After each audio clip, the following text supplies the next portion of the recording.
Bendecida noche, pueblo del Señor. Le damos gracias al Padre porque nos permite llegar a su hogar a través de este medio y poder tener un tiempo para meditar, para compartir la palabra del Señor y para poder escudriñar esos tesoros hermosos que el Señor nos da a través de su palabra bendita. Esta noche quiero invitarle para que usted con su familia pueda acercarse a esta transmisión y poder recibir la bendita palabra del Señor. Éxodo capítulo 19, versículo 1.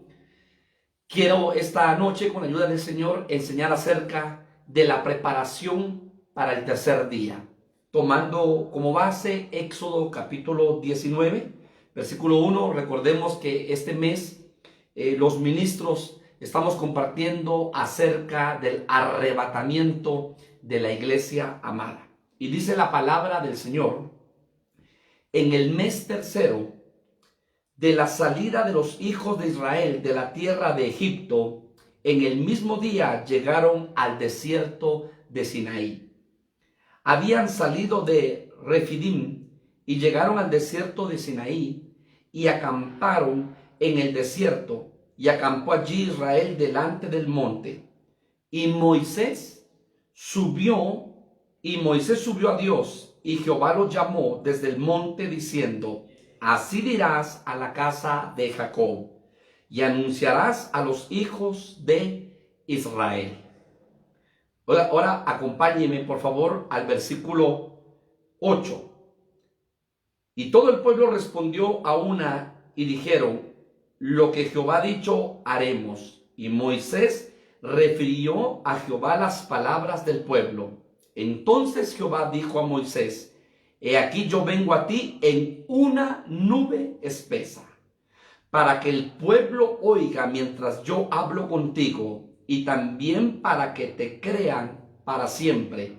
Y Moisés refirió las palabras del pueblo a Jehová. Y Jehová dijo a Moisés: ve al pueblo y santifícalos hoy y mañana, y laven sus vestidos, y estén preparados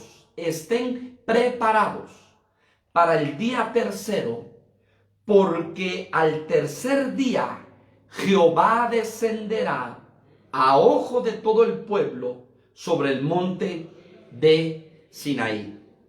Hermanos amados, acá vemos una figura preciosa, porque es importante evaluar la palabra, escudriñar la palabra y ver que todo lo que le sucedió a Israel es figura, es sombra para nuestras vidas, es un ejemplo para nuestras vidas. Y lo hermoso y precioso, hermano amado, es que dice la palabra que Moisés subió al monte, porque el Señor descendería en una nube espesa. Entonces, véalo bien, que Moisés sube al monte, al encuentro hermoso, al encuentro glorioso, al encuentro precioso con el Señor. Y estaba el pueblo, estaban los ancianos que ayudaban a Moisés, y estaba Moisés. Pero tome nota que solamente sube Moisés al monte. ¿Por qué? Porque el Señor le da una orden. Porque el Señor va a descender en una nube preciosa, en una nube espesa. Entonces, si nosotros tomamos, hermanos amados, y vemos a la luz de la palabra, usted me puede acompañar al versículo 7 de Éxodo 19, 7. Dice la palabra: entonces vino Moisés y llamó a los ancianos del pueblo. ¿Y qué más dice? Y expuso en presencia de ellos todas estas palabras que Jehová le había mandado. Y todo el pueblo respondió a una y dijeron: todo lo que Jehová ha dicho haremos. Paremos acá. Si analizamos detenidamente y escudriñamos la palabra, hay tres grupos. Número uno, Moisés. Moisés representa a un grupo. Número dos, los ancianos. Los ancianos representan a otro grupo. Y número 3, el pueblo. El pueblo representa a otro grupo. Cuando nosotros vemos el trabajo de los agricultores y vemos cómo ellos preparan, cómo ellos siembran, cómo ellos trabajan la tierra para sembrar, para más adelante cosechar. Pero cuando nosotros vemos, hermano, el trabajo del agricultor, cuando los primeros frutos empiezan a madurar, no todos, los primeros frutos, eso es la primicia de la cosecha. Pero luego viene el segundo grupo, y el segundo grupo es cuando la cosecha ya está madura, completa. Y entonces a ese grupo se le conoce como la cosecha. Y luego cuando se empieza a cosechar, ¿sí? Entonces viene el tercer grupo, que es el grupo del rebusco, ¿verdad? A nivel de los agricultores. O sea que hay primicias, hay cosecha y hay rebusco. En el Señor es lo mismo. ¿Por qué, hermano amado? Porque en el Señor las primicias es, número 1, la novia de Cristo, la que se va a casar. Y yo quiero tomar como una figura, yo quiero tomar, hermano, como una sombra, la vida de Moisés. Porque Moisés saca a Israel de Egipto. Óigalo bien. Y siempre hemos visto, hermano, en un ángulo que ese Moisés es Cristo, nuestro libertador, que nos sacó de la tierra de Egipto, de la tierra de esclavitud, de la tierra de Faraón. Pero yo quiero que ahora usted y yo veamos, hermano, esta palabra en otro ángulo, porque la palabra tiene como mínimo 7 ángulos. Y entonces, hermano, ese Moisés representa la primicia que sube al monte, la primicia que sube al encuentro de su amado Salvador Jesucristo, porque Jesucristo descenderá en una nube. Dice la palabra que Moisés descendió en una nube espesa. Y se recuerda que cuando Jesús estaba despidiendo de sus discípulos, les dijo, los varones que estaban a la par de Jesús, a la par de sus discípulos, le dijeron, varones galileos, a este Jesús que veis, que asciende al cielo, ese mismo Jesús vendrá otra vez. Así como lo veis ascender al cielo, así descenderá otra vez. Entonces, ¿qué significa eso? Que, hermanos amados, Jesucristo viene por su amada, viene por su iglesia. Y entonces ese Moisés que es invitado a subir al monte representa la primicia, representa la iglesia novia, representa la amada, representa aquella que se dejó formar, aquella que se dejó de preparar, representa la Eva postrera, representa la madre de los vivientes, representa la iglesia viva, la iglesia gloriosa. Pablo dice, a fin de presentaros como una virgen pura, sin mancha y sin contaminación. Entonces está hablando de ese Moisés, representa a la iglesia que subirá al encuentro con su amado Salvador. Ahora lo precioso es que dice la palabra, óigalo bien, que el Señor viene en una nube espesa. El Señor viene en una nube espesa, dice la palabra. Aquí en el Sinaí esto sucedió. Pero luego el Señor le dice, y Jehová dijo a Moisés, ve al pueblo y santifícalos hoy y mañana y laven sus vestidos y estén preparados para el día tercero, porque el tercer día Jehová descenderá. Oiga lo que precioso. Entonces, hermano, yo quiero hablarle esta noche acerca de la preparación para el tercer día.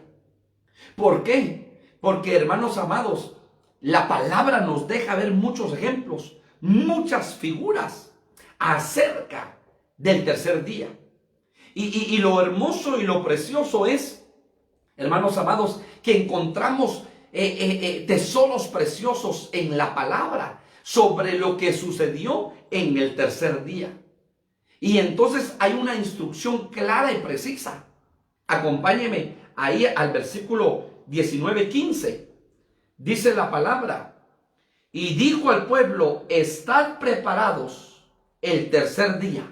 Estad preparados el tercer día. Y si usted se recordará, hermano, dice la palabra por el apóstol Pedro, que para el Señor un día son como 1000 años y 1000 años como 1000 días. Entonces del año 0 al año 1000, pues 1000 años es un día. Del año 1001 al año 2000, 2 días, 2000 años. Y del año 2001 en adelante, hermanos amados, estamos viviendo el tercer día. Entonces la iglesia en el tiempo de Dios, en el tiempo profético, está viviendo el tercer día. Y dice, prepárense para el tercer día. Entonces lo que sucedió en el Sinaí es una sombra y figura porque para nuestros días, porque la iglesia se tiene que preparar. La iglesia tiene que preparar su corazón. La iglesia tiene que estar preparada para el tercer día, para ese encuentro glorioso y para ese encuentro precioso y hermoso.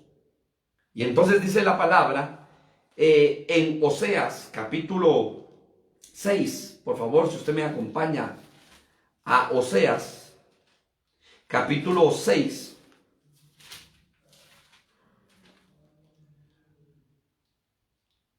Oseas, capítulo 6, versículo 2, dice la palabra: nos dará vida después de 2 días. En el tercer día nos resucitará y viviremos delante de él. Entonces hay una palabra profética dicha por el profeta Oseas. Nos dará vida después de 2 días. Ya pasamos 2000 años. En el tercer día nos resucitará. Estamos en el tercer milenio.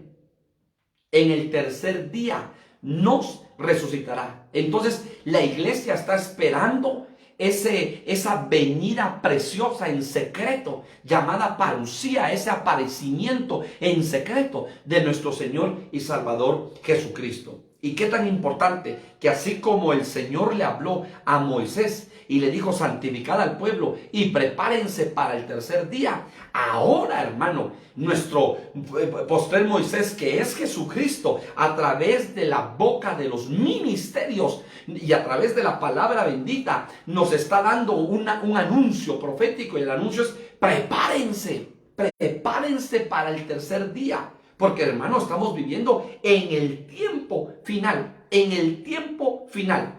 Estamos viviendo los postreros tiempos, pero el final de los postreros tiempos. Y por eso la iglesia tiene que estar apercibida del tiempo profético que estamos viviendo, amados hermanos. Entonces, qué hermoso y qué precioso es que así como Moisés sube, no suben los ancianos, no sube el pueblo, solo Moisés sube, hermano, a ese encuentro precioso. Hermano, un día entonces la iglesia esposa de Cristo, la iglesia novia de Cristo, será levantada y subirá, hermano amado, óigalo bien, a los aires. Porque el Señor vendrá, hermano, a los aires, al encuentro precioso y glorioso. Hermano, ahí será el episinagoge, ahí será la reunión del campamento celeste con el campamento terrestre. Esa reunión preciosa y gloriosa que usted y yo esperamos. Pero ¿qué tiene que hacer la iglesia? Prepararse para ese encuentro precioso y para ese encuentro glorioso. Entonces vemos, hermanos, que esa palabra se cumple, que si un día es como 1000 años y 1000 años como un día, tenemos que estar apercibidos. Y entonces, a la luz de la palabra, hermano, vemos hermosas figuras, hermosas sombras, figuras, hermano amado, de lo que le sucederá a la iglesia acerca del tercer día. Y quiero que usted me acompañe para entrar ya en detalle, hermano, de la palabra al Evangelio de Juan. El Evangelio de Juan. Y mire qué precioso, hermano, porque en este Evangelio precioso de Juan, el primer milagro que el Señor hace en su ministerio, hermano, lo hace en unas bodas. Mire cómo comenzó el ministerio de Jesús, en unas bodas. Hermano, y entonces tenemos que ver que así que pues será, dice la palabra, sino lo que ya fue. ¿Qué pues será futuro, sino lo que ya fue pasado? Entonces, hermano, ¿cómo comenzó el ministerio, hermano amado, de Jesucristo? En unas bodas, con una boda, en las bodas de Caná. Y entonces definitivamente, hermano, este evangelio nos narra que Jesucristo fue invitado a esas bodas. Y entonces, ¿cómo terminará el ministerio de Cristo? En unas bodas. Las bodas del Cordero que dice Apocalipsis. Mire, las bodas del Cordero, por eso dice la palabra que la iglesia y el Espíritu dice, ven Señor Jesús. La iglesia y el Espíritu dice, ven Señor Jesús. O sea que la iglesia está siendo elevada a un nivel donde está también el mismo nivel del Espíritu. La iglesia y el Espíritu dicen, ven Señor Jesús. O sea, ¿cómo inició el ministerio de Jesús? En una boda. ¿Cómo terminará el ministerio del Señor? En una boda, hermano amado, hablando acerca de las bodas del Cordero.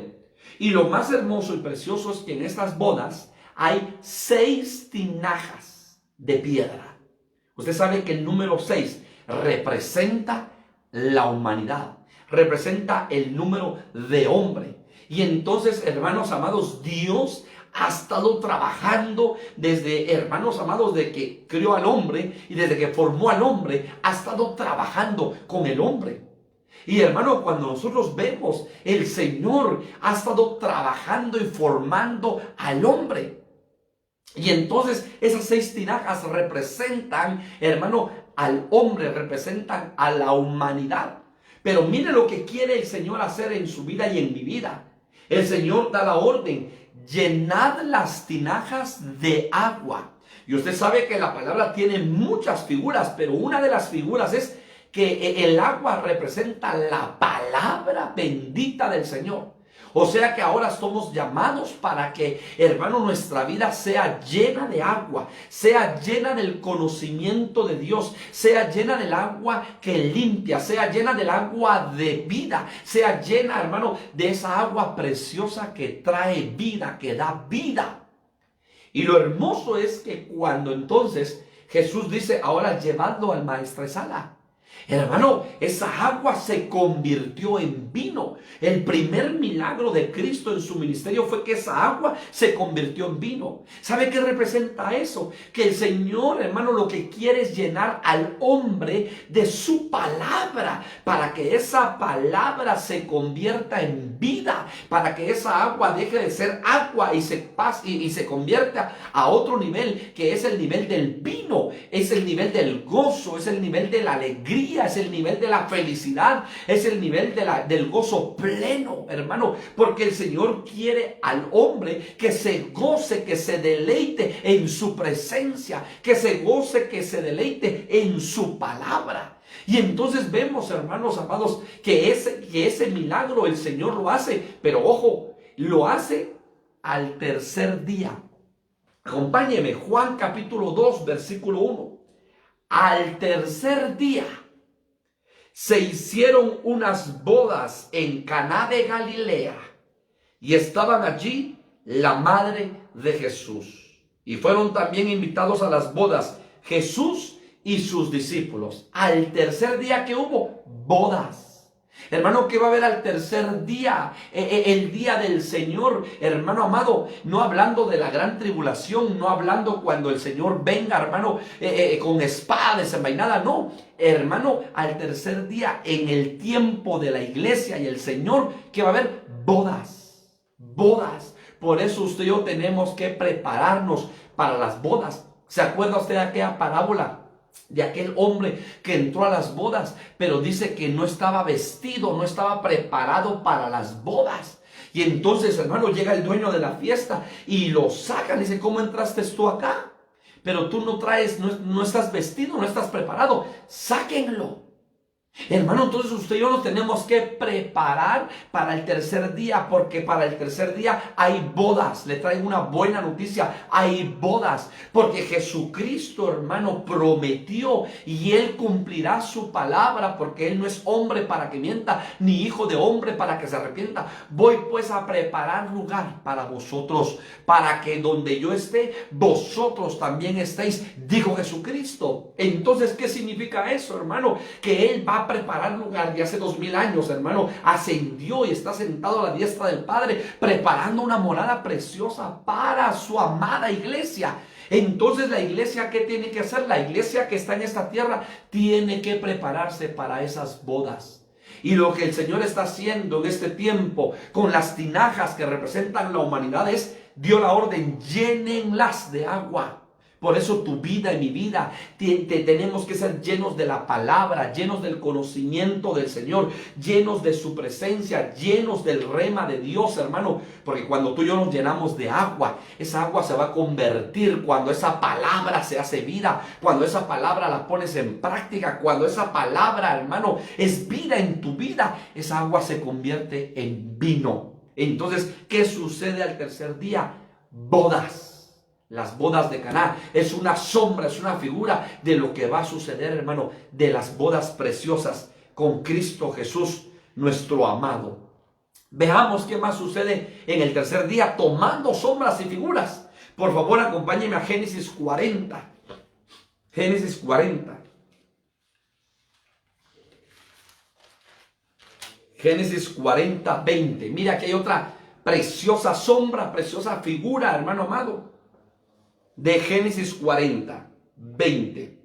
Al tercer día, que era el día de cumpleaños de Faraón, el rey hizo banquete y alzó la cabeza del jefe de los coperos y la cabeza del jefe de los panaderos entre sus servidores. Paremos acá.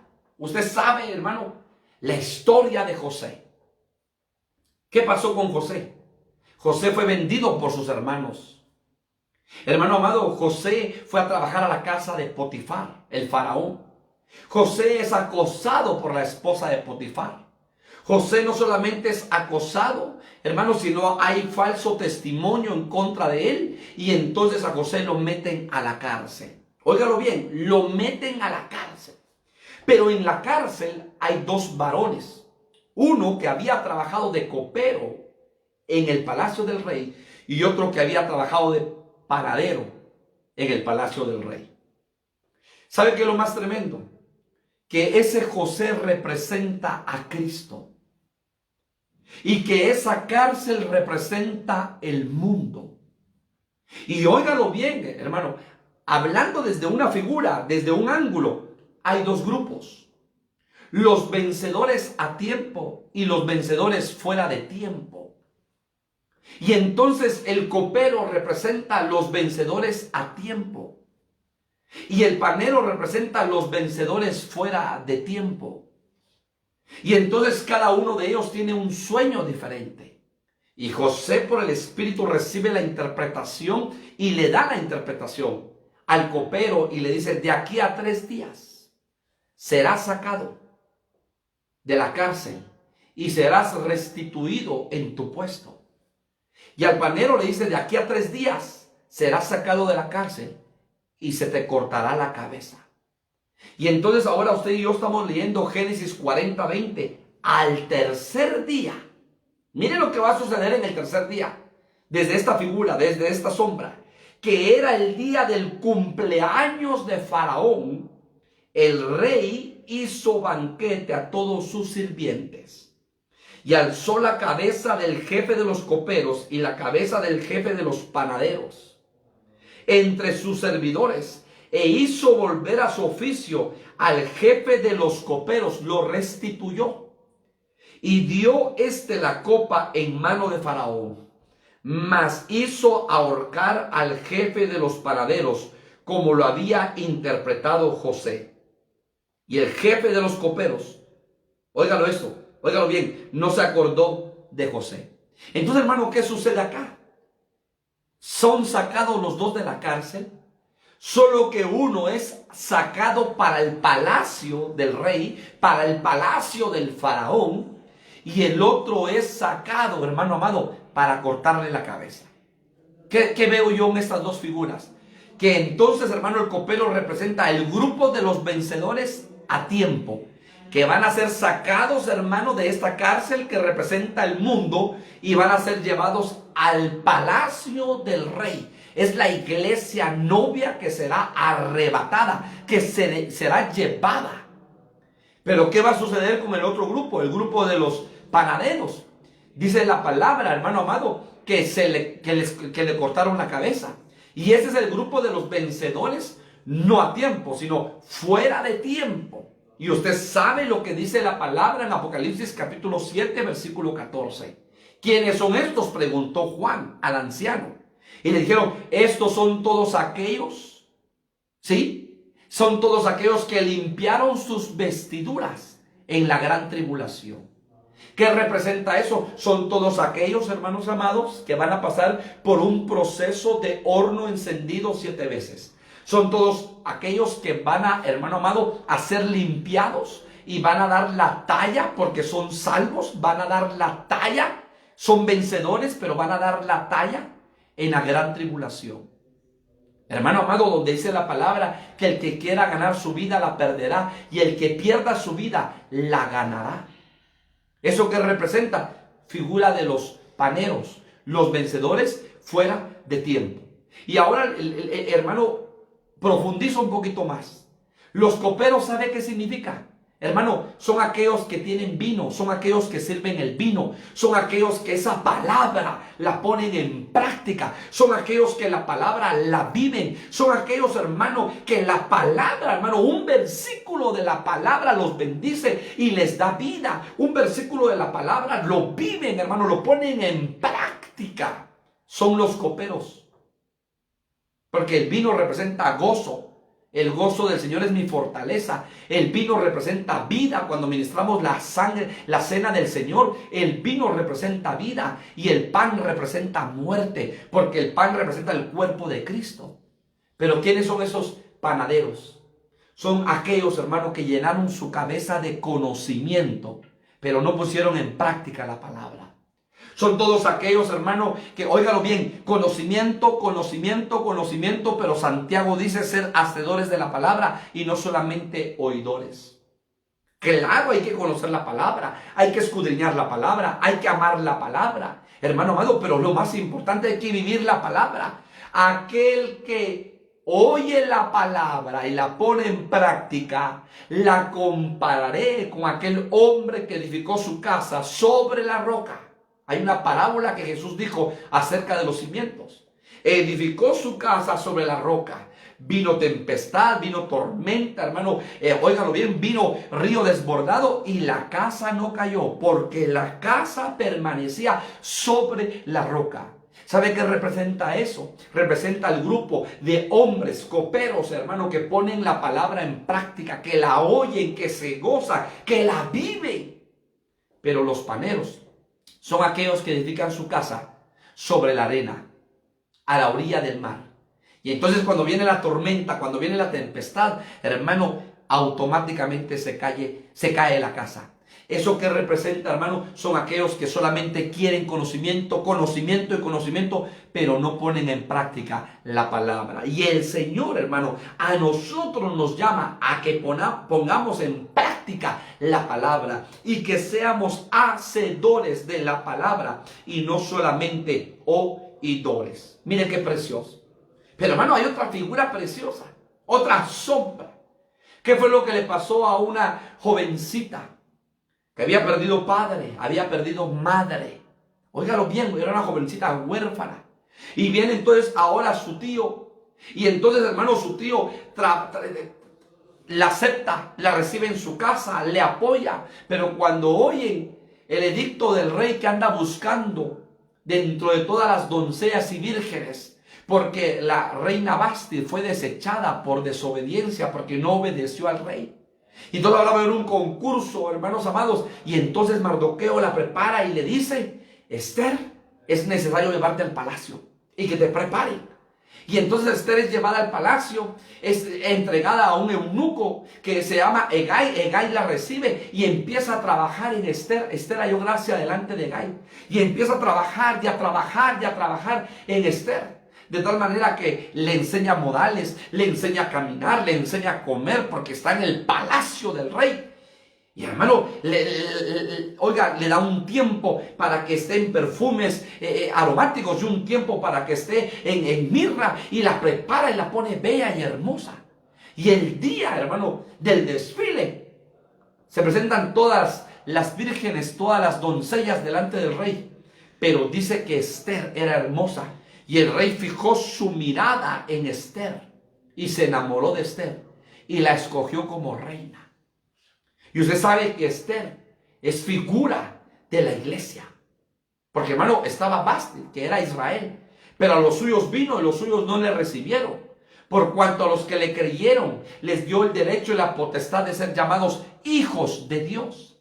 Y entonces ahora como Vasti, hermano, desechó al rey, no le obedeció al rey. Entonces dejó de ser reina. Y entonces ahora el rey, dentro de todas las concubinas, dentro de todas las creaciones cósmicas, fija su mirada en Esther, que es figura de la iglesia. Y el Espíritu Santo, que es Hegai, la está preparando, la está trabajando. Está trabajando, hermano amado, ese Espíritu Santo llamado Hegai en la iglesia. Juntamente, porque dice la palabra, que óigalo bien, Hegai, hermano, dice que le puso a Esther siete eunucos. ¿Para qué? Para trabajar en Esther. Hermano, que esos 7 eunucos son figura de los 7 espíritus de Dios, que trabajan en el hombre, que trabajan en el corazón del hombre. Según Isaías capítulo 11, versículo 2. El espíritu de Jehová, el espíritu de temor, el espíritu de sabiduría, el espíritu de conocimiento. Y entonces, hermano, usted ve en Isaías 11:2 los espíritus que trabajan juntamente con el Espíritu Santo, hermano amado, en la iglesia, que la están preparando para que se presente como una iglesia pura, virgen, sin mancha, sin arruga, sin contaminación, como una iglesia gloriosa. Y entonces, hermano amado, lo que me llama la atención es Esther capítulo 5. Esther capítulo 5. Acompáñeme, por favor. Esther capítulo 5, versículo 1. Y dice la palabra: aconteció que al tercer día, vamos otra vez con el tercer día.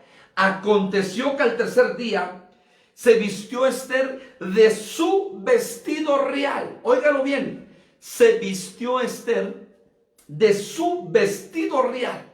O sea que hay diferentes tipos de vestidos. Y eso para que usted y yo lo veamos, hay diferentes tipos de vestidos. Usted sabe, hermano amado, que estaba José, que fue vendido y llevado, hermano amado, esclavo. Pero después Dios le da una revelación, Dios lo levanta y lo pone como el segundo gobernador sobre Egipto. Halló gracia delante del faraón. Y entonces, hermano, cuando llegan sus hermanos, dice la palabra, hermano, que José se reveló a ellos, José lloró con ellos.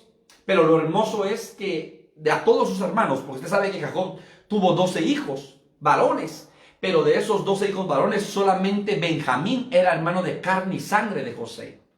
Y dice la palabra, hermano, que José le entregó a Benjamín 5 mudas de vestidos y 300 piezas de plata. Esas 5 mudas de vestidos, que son 5 vestidos, representan los 5 vestidos ministeriales, hermano amado, para vestir a la novia. La cobertura apostólica, profética, evangelística, pastoral y magistral. 5 vestidos, 5, hermano, coberturas. Óigalo bien. Representa, hermano, los arropamientos de la iglesia. El Señor dejó y habilitó 5 ministerios para edificar a la iglesia. Y eso lo encontramos. Si usted me acompaña a Génesis, por favor. Génesis, acompáñeme a Génesis, por favor. Le voy a dar la base. Génesis capítulo 45, versículo 22. A cada uno de todos ellos dio mudas de vestidos. Y a Benjamín dio 300 piezas de plata. Usted sabe que la plata representa redención, hermano. O sea, redención en el espíritu, redención en el alma y redención en el cuerpo. Lo mismo que le pasó a Enoc. Enoc caminó 300 años con Dios. Entonces, y óigalo bien, y 5 mudas de vestidos, dice la palabra. O sea que el Señor dejó los ministerios, hermano, porque cada ministerio edifica el cuerpo de Cristo. Entonces dejó los ministerios para edificación del cuerpo de Cristo. Y hermano, y cuando uno empieza a escudriñar la palabra, uno encuentra 5 vestidos.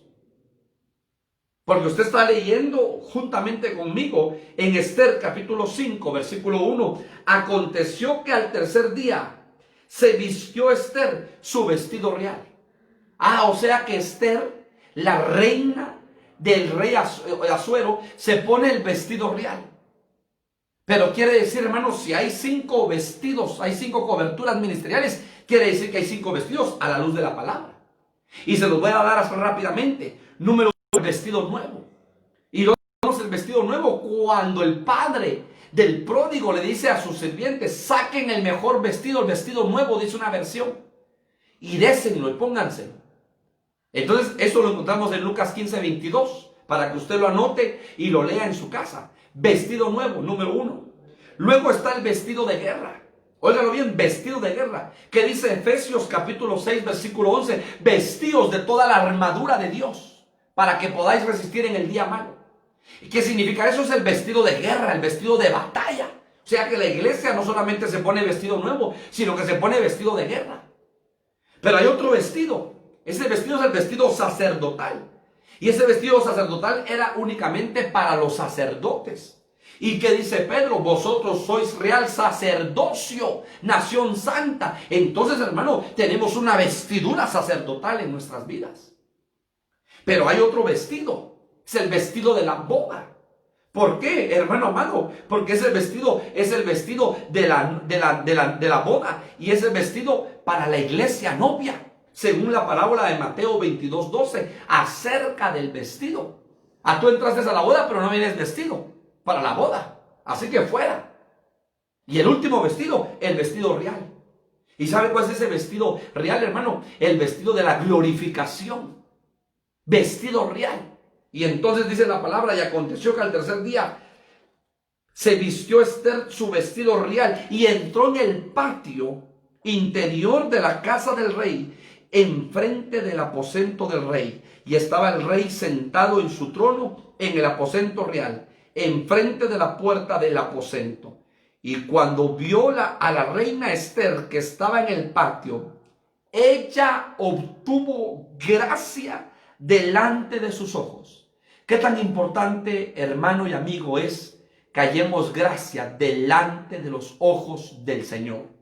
¿Y qué dice? Y el rey extendió a Esther el cetro de oro que tenía en la mano. Entonces vino Esther y tocó la punta del cetro. Y dijo el rey: ¿qué tienes, reina Esther? ¿Y cuál es tu petición? Hasta la mitad del reino se te dará. Mire qué precioso. Cuando usted y yo hallamos gracia delante del Señor, ¿sabe qué hace el Señor? Extiende su cetro a favor de tu vida y a favor de mi vida. Hermano, ese cetro es el cetro de la gracia, cetro de su amor, cetro de su misericordia, cetro de su perdón. Hermanos amados, el rey extiende el cetro sobre la reina Esther. ¿Sabe qué me llama la atención? La reina entró al patio del rey, pero la reina iba vestida con vestido real. ¿Sabe qué significa eso? Que hay identidad, que el creyente, el Hijo de Dios, tiene identidad, que el creyente, hermano amado, no depende si la pandemia para o no para, que el creyente no depende, hermano amado, si el negocio, óigalo bien, está en tiempo bueno o en tiempo malo. Usted y yo dependemos del Señor. Nuestra dependencia total es del Señor, hermano, es del Señor. Entonces usted y yo tenemos que tener identidad. Usted y yo somos hijos de Dios. Que no se nos olvide, somos como la niña de sus ojos, somos especial tesoro, hermano amado. Somos real sacerdocio, somos nación santa, somos pueblo adquirido por el Señor. Hermano, valemos la sangre del Cordero. Si los pajarillos comen, si las flores, hermano, del campo también, hermano, hilan, dice la palabra, cuánto más nosotros, que usted y yo valemos la sangre del Cordero. Hermanos amados, ¿por qué? Porque tenemos identidad, somos hijos. Lo que el enemigo quiere es que tú y yo abandonemos nuestra identidad y que digamos, Dios ya no, se olvidó de mí, Dios no me oye, Dios me abandonó, Dios se apartó de mí. No, no, no, ahí está el Señor, está dentro de tu corazón, adentro de mi corazón. El Señor no abandona la obra de sus manos. El Señor tiene cuidado de ti y de mí. El Señor obra poderosa y hermosamente en tu vida y en mi vida. Tú eres el barro, yo soy el barro, Él es el alfarero. Él te está formando, Él te está tallando, Él está obrando en tu corazón, aunque tú y yo no lo podamos ver. Él está obrando poderosamente, hermano amado. Sus caminos, dijo el salmista, son inescrutables, hermano amado. No logramos entender con esta mente natural lo que Dios hace, pero todo lo que sucede a los hijos de Dios obra para bien, nada para mal. Pensamientos de bien a favor de tu vida y de mi vida, y no de mal, hermano amado. Es lo que el Señor tiene para ti y para mí, pero debemos de creer en su palabra, debemos de confiar, debemos de tomarnos de las manos del Señor y no apartarnos, y no alejarnos, sino acercarnos y abrazar a nuestro Dios, hermano amado. Ciertamente los templos están cerrados y no sé por cuánto más tiempo podrán estar cerrados, pero hermano, tú no dependes de un templo, tú dependes del Señor. Hermano, este evangelio es un evangelio de experiencia, este evangelio es un evangelio para buscarle, este evangelio es un evangelio, hermano, de búsqueda, este es un evangelio de intimidad con el amado, de relación con el amado. Hermano amado, no te sientas mal porque hoy no puedes ir al templo, hermano, sino que busca en tu hogar un espacio y ahí clama, ahí gime, ahí busca, ahí entrégate al Señor. Ahí está el Señor, hermano, ahí está el Señor. No te enfríes, no te apartes, hermano, no te alejes de la presencia del Señor. Al contrario, hermano, los templos están cerrados, pero el culto, hermano, todos los días tú y yo tenemos que darle culto al Señor. Hermano, tenemos dos cultos: el culto devocional. El culto, hermano, devocional, donde tú cantas, donde tú aplaudes, donde tú silbas, donde en tu casa puedes remolinar. Por supuesto, ese es el culto devocional. Pero hay otro culto que dice Romanos capítulo 12, versículo 2. Hermano amado, qué tan importante entonces es que tú y yo no solamente vivamos el culto emocional, sino también el culto racional. En tu caminar estás dándole honra y gloria a Dios. Que en tu caminar estás dando buen testimonio. Que con tu caminar y en tu día a día, en tu casa, estás siendo una antorcha encendida, una lumbrera encendida, hermano amado. Eso es lo hermoso y eso es lo precioso. Por eso tenemos que poner en práctica la palabra. Entonces, hermano, continúo. Al tercer día, ¿qué hizo Esther? Entró al palacio del rey. ¿Sabe qué es eso? Entró al lugar santísimo. Ahí estaba el rey. Y cuando la vio, hermano, extendió su cetro a favor de Esther. Qué lindo y qué hermoso, hermano. ¿Qué más sucede el tercer día? Mire esto, precioso. Hechos capítulo 27. Hechos capítulo 27. Versículo 19. Le voy a leer la versión Biblia de Jubileo. Del Jubileo. Y dice Hechos 27, 19. Y al tercer día, nosotros, con nuestras manos, arrojamos las obras muertas de la nave. Óigalo bien. Al tercer día, nosotros con nuestras manos arrojamos las obras muertas de la nave. Dice Biblia del Jubileo, Reina Valera 60. Y al tercer día, con nuestras propias manos, arrojamos los aparejos de la nave. ¿Sabe qué me gustó esta Biblia, hermano? Porque dice, arrojamos las obras muertas de la nave. ¿Sabe por qué? Porque en usted y en mí, aunque no querramos, aún hay obras muertas.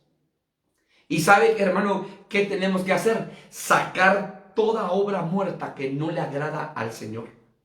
hermano, sacar toda obra muerta que no le agrada al Señor. Hebreos capítulo 6, si usted me acompaña, Hebreos capítulo 6, mire lo que dice la palabra, refiriéndose a los maduros. Por capítulo 6, versículo 1, por tanto, dejando ya los rudimientos de la doctrina de Cristo, vamos adelante a la perfección, no echando otra vez el fundamento del arrepentimiento de obras muertas. Lo dice Hebreos capítulo 6, versículo 1. Y me llama la atención que en Hechos 27, 19 dice, y al tercer día nosotros con nuestras manos arrojamos las obras muertas de la nave. Esa nave es tu vida y es mi vida, es una figura. ¿Y qué tenemos que hacer? Nosotros mismos sacar las obras muertas. Hermano, perdone, un animalito muerto hiere, un animalito muerto apesta a los días. No digamos una persona que, hermano, no se ha metido en una caja, en su féretro. ¿Qué es lo que sucede, hermano amado?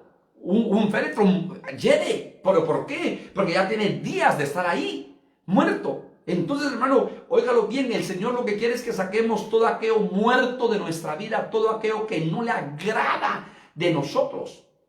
Y el escritor de Hebreos está diciendo, por tanto, dejando ya los rudimentos de la doctrina de Cristo, vamos adelante a la perfección, no echando otra vez el fundamento del arrepentimiento de obras muertas. ¿Qué está diciendo, hermanos amados? Que es importante, óigalo bien, que nosotros, hermano, saquemos de nuestra vida toda obra muerta. No podemos estar solo hablando del arrepentimiento, del arrepentimiento, del arrepentimiento y del arrepentimiento. Entonces tenemos que dejar de hacer las obras muertas que no nos dan vida. Y mire, en la Nueva Versión Internacional, este versículo dice, de las obras que conducen a la muerte. Entonces, ¿qué se sucede con eso? Debemos de arrepentirnos de las obras que conducen a la muerte y nos llevan a la muerte. Porque usted y yo sabemos que la paga del pecado es muerte, mas la dádiva de Dios es vida eterna en Cristo Jesús. Entonces, cuando Pablo está diciendo, al tercer día, con nuestras manos arrojamos las obras muertas de la nave, hermano amado, y yo lo comparo con Éxodo, entonces veo que Moisés le dice al pueblo, preparaos para el tercer día. Limpiad vuestro campamento, limpiad vuestras vidas, santifíquense para el tercer día, porque el tercer día venía, hermano amado, el Señor, oiga, descendía el Señor del cielo a la montaña, en una nube espesa.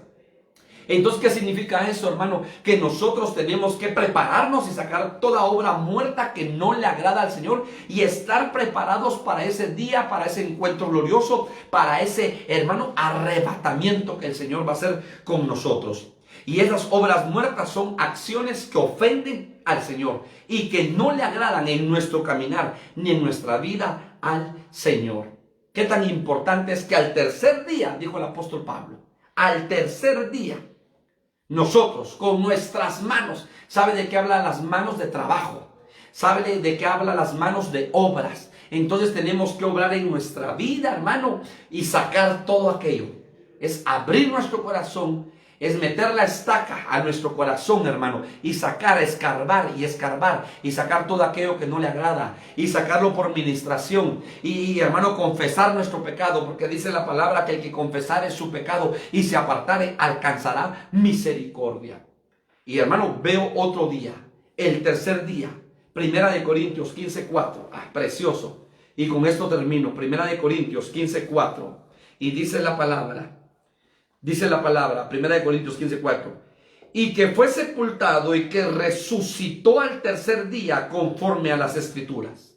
Y que fue sepultado y que resucitó al tercer día conforme a las Escrituras. Está hablando de Cristo, usted sabe, hermano amado, que Cristo profetizó, porque él decía, miren este templo. Y ese templo, hermano, habían tardado más de 40 años en construir ese templo. Pero el Señor no estaba hablando del templo físico, estaba hablando del cuerpo, del templo, el cuerpo. Y entonces dice, en 3 días será destruido, pero al tercer día será levantado. Y lo decimos al Señor, pero mira esta obra majestuosa. ¿Cómo dices tú si tardaron más de 40 años en construir ese templo? Pero hermano, los discípulos creían que estaba hablando del templo. Y no estaba hablando de ese templo físico, sino estaba hablando de su cuerpo, del templo, hermano amado. Óigalo bien, espiritual, porque nosotros somos templo y morada del Espíritu Santo.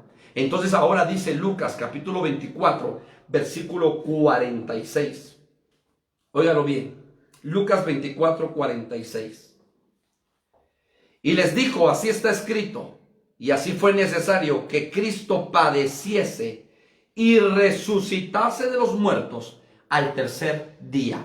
Lo que le pasó al cuerpo físico de Cristo, le pasará al cuerpo místico que es la iglesia. Hermano, la semana pasada hablábamos que Eva es la madre de los vivientes, y todo aquel que viene a Cristo y recibe a Cristo como su único y suficiente Salvador, hermano, pasa de muriente a un estado de viviente espiritualmente, porque dice la palabra que estábamos muertos en delitos y pecados, mas Cristo nos dio vida. Entonces, hermano amado, esta tierra, óigalo bien, va a sonar fuerte, pero esta tierra es una tierra de murientes, no de vivientes. Claro, aquí en esta tierra vemos muchos vivientes, hermano, pero nuestra ciudadanía no es en esta tierra. Seremos sacados, hermano, así como en el huerto, hermano, fueron arrebatados los vivientes, los hijos que tuvo Eva adentro del huerto, hermano. Ahora nosotros los vivientes seremos arrebatados porque estamos en una tierra de murientes. Y entonces lo que le pasó a Cristo es solo una sombra y figura de lo que le pasará a la iglesia.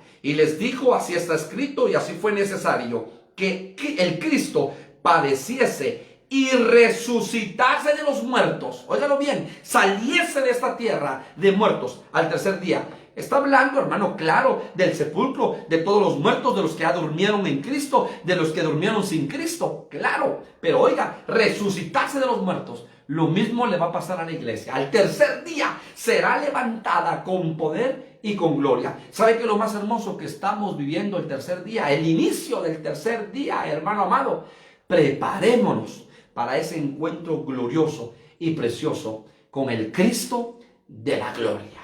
Cierra tus ojos esta noche y permíteme ministrar esta palabra del Señor a tu vida, tomando, hermano amado, a Moisés como figura de la iglesia novia de Cristo, que es llevada y que, hermano, es levantada al monte, porque en el monte descendió en una nube espesa, hermano, el Dios Todopoderoso.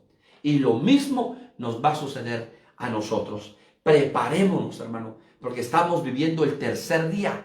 En un momento, en cualquier momento, Cristo viene y viene por esa iglesia preciosa que se ha preparado, por esa iglesia que saca toda obra muerta de su corazón, por esa iglesia que se viste con un vestido real delante del Señor, por esa iglesia que está preparada para las bodas, así como le pasó a Jesús al tercer día en las bodas de Caná, por esa iglesia preciosa que está preparándose, hermano amado, y esa iglesia como el copero en la cárcel que fue sacado y fue restituido y fue llevado al palacio del rey al tercer día. Hermano, prepárate para el encuentro con el Cristo de la gloria. Padre, gracias esta noche por tu palabra.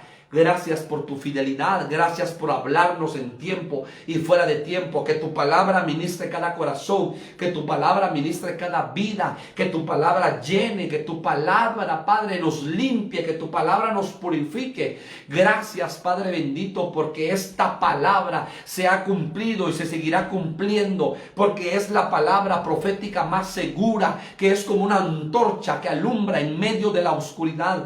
Gracias, Padre, ayúdanos como iglesia, como novia, ayúdanos a preparar nuestro corazón, a preparar nuestra vida para ese encuentro glorioso y precioso con el amado. Gracias, gracias, Cristo de la gloria. Aquí hay una iglesia que te ama, una iglesia que dice juntamente con el Espíritu: ven, Señor Jesús. Ven, Señor Jesús. Ven, Señor Jesús. Gracias, Padre. Ayúdanos, Espíritu Santo, para que podamos presentarnos como una iglesia sin mancha, sin arrugas, sin contaminación, como una iglesia gloriosa delante del amado. En el nombre de Jesús, bendice cada vida, cada familia, cada corazón, cada petición la ponemos en tus manos. Glorifica tu nombre, en el nombre poderoso de Jesús. Gracias, Cristo de la gloria. Gracias, Padre bendito. Amén y amén. El Señor te bendiga, te guarde y haga próspero tu camino.